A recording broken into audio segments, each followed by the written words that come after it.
What's up, everybody? Welcome back to 90 Day Bald and Blunt. I want to say thank you guys for supporting me. For those that have been watching and subscribing, I only got 10 subscribers. So for those 10 people that decided, hey, I want to subscribe to this bald-headed ass motherfucker right here, I want to say thank you guys so much. If you haven't already, please subscribe to me, like the channel.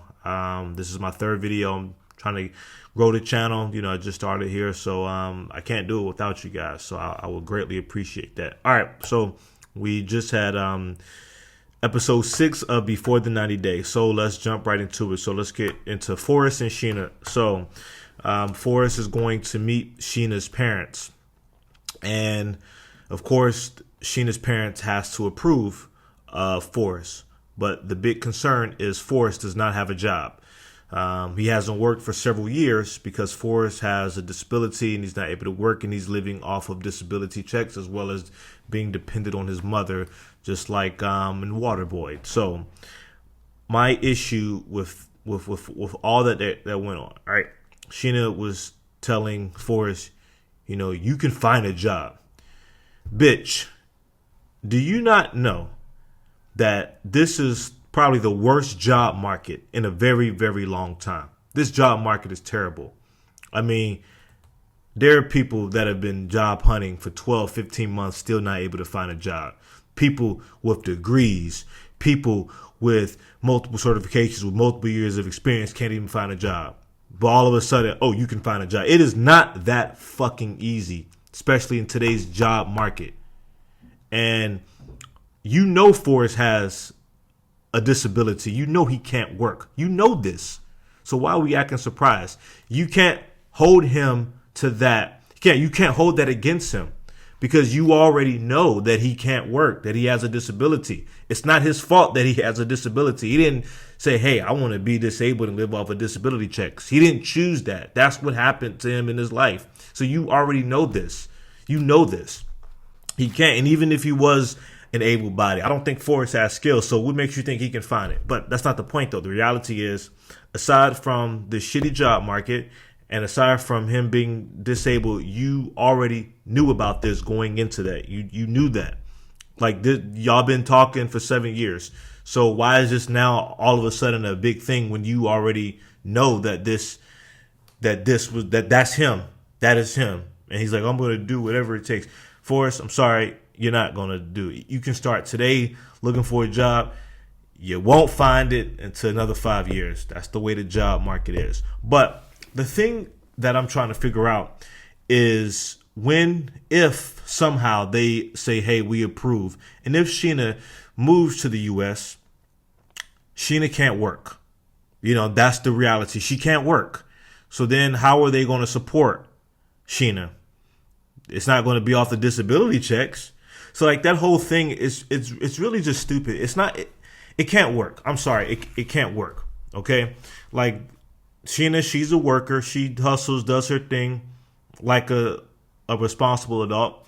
The only part of adulthood she doesn't do is she's 40 years old and she still needs the approval of her parents, which I'm always going to shit on her for that because you're 40 years old. Like, what? I'm sorry, but like, you need to quit trying to please your parents. Quit trying to please them. You're 40 years old. Grow up. It's your life. Do what you want to do. Do what you want to do. Oh, it's the culture. I live in Asia. Don't give me that bullshit. It's garbage. But the whole thing of them trying to move her to the U.S. is garbage because Forrest can't work. And the disability check is not going to cover. It's not going to cover that. So I don't see how this is going to work, if I'm being honest. I think it's ridiculous. I don't see how it's going to work. I don't see it. I'm sorry. What do they expect? Oh, for him for Forrest to depend on the mom? Because maybe that's what the mom wants. Because that right there is control. So we'll have to see. We didn't get much into them, but we'll see. Anyway, let's move on to Daniel and Lisa. First of all, they're disgusting. Like, I mean, I wanted to throw up every time they kept eating each other's faces at the airport, in the car. It was disgusting. He had that proposal in the middle of the airport, whoop-de-doo, whatever. But the issue is Lisa is still hiding the things. She's still married to a woman. She's been with women for over 21 years, going against her daughter. And poor her. I feel bad for her daughter. Her daughter's old enough now. She's a grown woman. She knows this is all bullshit, and she knows it's bullshit. And what Lisa's doing. Lisa to me is just. I think she's like immature. I think she's a freaking child. I think she's a child in a grown woman's body. And the funny part is once they got back to the hotel, Daniel just completely lost interest. Like he lost interest. He didn't want to eat her face anymore. He didn't want to smash. He didn't want to do none of that shit. Just went in the shower. Didn't even want to take a shower with her.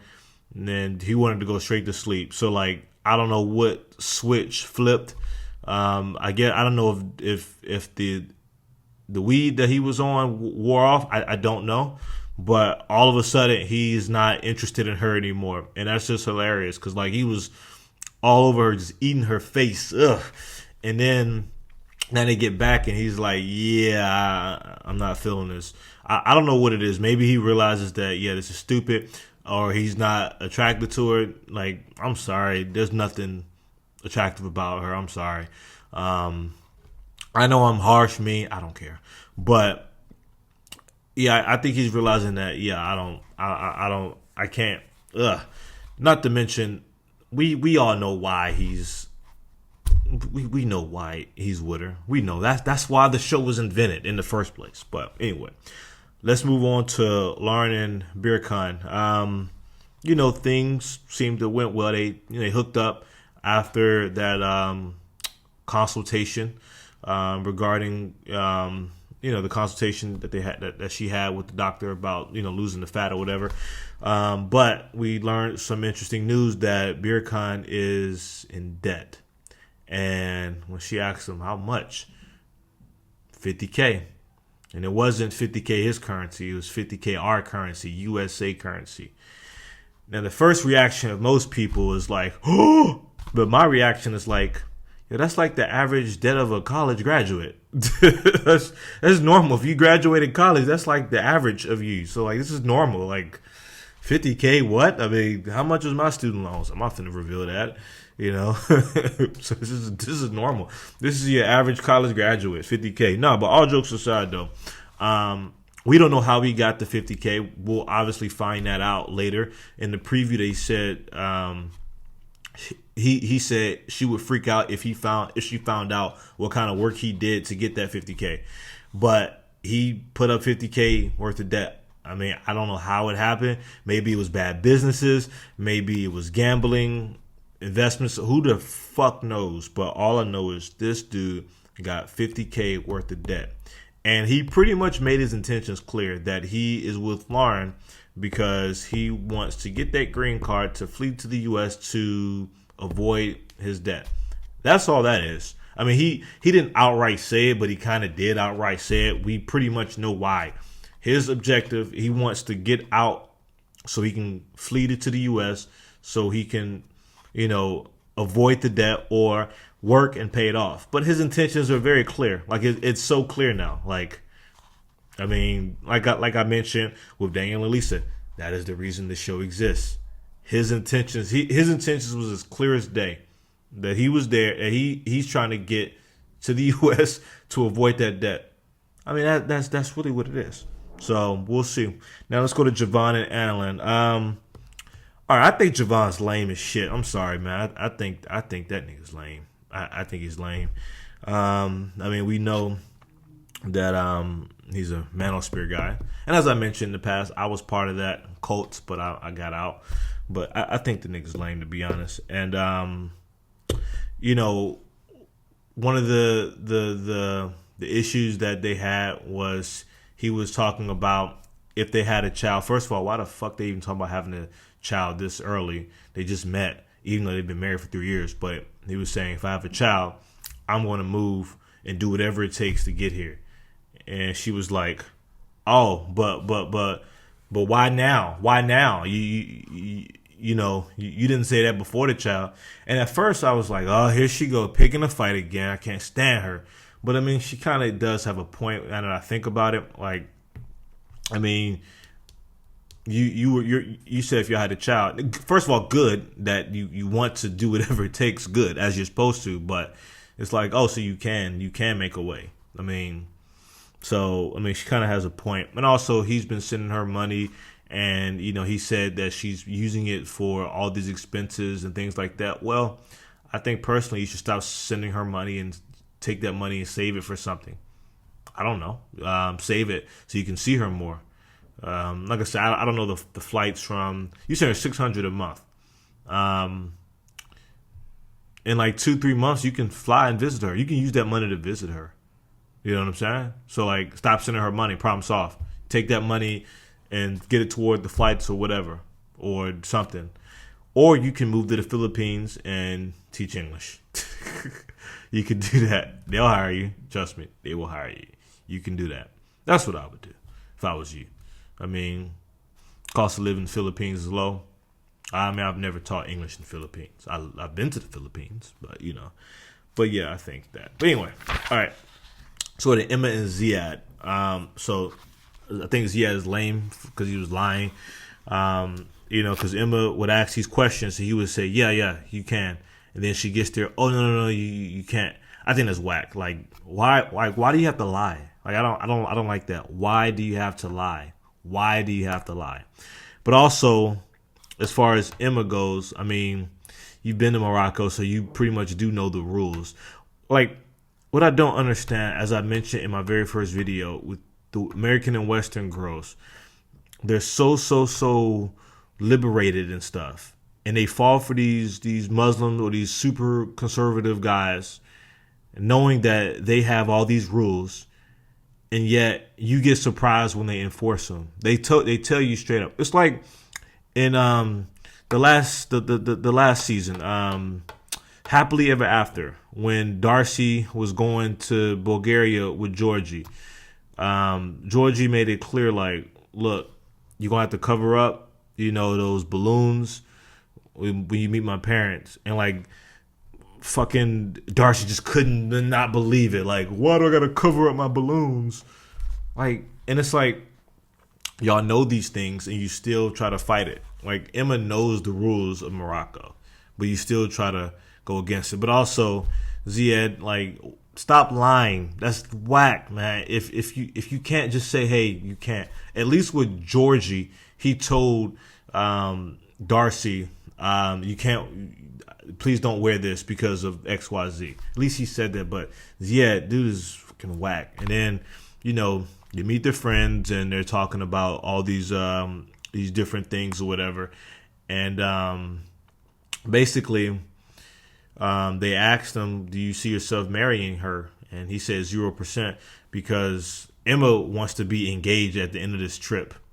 Ridiculous. And Ziad made it clear, nah, it's a 0% chance of marriage. That right there should be the end of their journey. I mean, if he made it clear, 0% chance of getting married. So there's really nothing else to talk about after that. He made it clear there's a 0% chance. So like, what else is there to talk about? Emma, I'll see you on the single life. I mean, that's it. Like, y'all should be done. And Emma, we will see you on the single life. We will see you on the single life, because that's what it is. But also, Emma, you still hit the fact that, your ex is from Morocco and you've been to Morocco. I mean, you still hiding that. Whatever, though. Next is Trish and Rick. Rick, dude is so insecure, man. Like, he's always accusing Trish of all these things. He was freaking out about her going missing for 5 days. And was accusing her of being with her ex, and then she finally pulled out the receipts to prove, hey, I didn't do nothing, and he got the definitive proof. And basically, all that stuff is Rick is guilty of his own crimes, because after the whole 5-day thing, he couldn't hold it in, so he had to smash his ex. his Colombian ex. He just couldn't hold it in. So basically, all that projecting stuff, when people project stuff on you, is basically a reflection of what they're doing, and they're trying to soften the guilt. Rick is guilty as hell, and he knows it. So basically, he's accusing her, hoping she does bad too, so the playing field can be even, and he don't have to feel bad because he for a fact he is 100% in the wrong. That's all that is. So it's just him projecting. He needs to like chill out. He's an insecure dude. He needs to chill out. And last, Stig and Aviva. Their manager, Stig's manager, he kind of, I ain't gonna say he sucks, but it's like you kind of just put that man's business out there. I mean, everybody's business is on the show anyway, but basically, manager told Aviva that his last ex, blah blah blah, he wanted a family with her, he couldn't focus, and they messed up the money and this and that. And I do understand the manager because like women can like mess up the bag. That's what they do, and I don't care. Cancel me. No, but his ex, ruined their business. He's a music artist, and she fucked up the business, and it fucked him up mentally. And now he's just concerned, like, look, if you going to fuck up the thing, you going to have to be out. So I do understand that, but you ain't got to put his business out there like that. But yeah, she got mad because she found out that he said, I want to start a family with his ex and blah, blah, blah. And to be fair, I'm going to play devil's advocate. I don't see how that's a red flag because basically by him saying that, he's proven that, okay, I'm not a fuckboy. I am looking for a family. Like the last person he was dating, of course, that's their goal. That was the goal. It didn't work out. So the next person he's dating, okay, maybe I want to try again. So I don't see how that's bad. Like by hearing that that's what he wanted in the past, that means you should know that he's that type of person. That he's the type of person that wants to settle down, wants to start a family or whatever. I also got to point out, they did Monday Night Raw in the first night. Like, how stupid can y'all be? First of all, a guy like Stig, I mean, he's been around. And her just going Monday Night Raw. Like, y'all are idiots. Y'all are both stupid. I just want you to know that. I hope you watch this too. I'm telling you, you're both fucking stupid. But anyway, then the big issue is he went to Texas. That's where his ex is from because he had a show in Texas. And she's like, so you went to go see your ex. He says that he didn't even see his family because he has family in Texas too. That he didn't have time to see anybody in Texas. Basically, he was just there to perform and he got out. That's what he says. I mean, it could be true. It could not be. I don't know. We don't know. So, but yeah, that's my breakdown of season 8, episode 6. So yeah, if you guys got any interesting things you want to add in, please leave it in the comment section. Leave whatever commentary you got. I would like to hear it from you 90 Day fans. But if you stayed to the end, thank you guys for watching. Please like the video. Please subscribe to this channel. Follow me on Instagram at _Uncle Money. And see you guys next week for episode 7. Peace.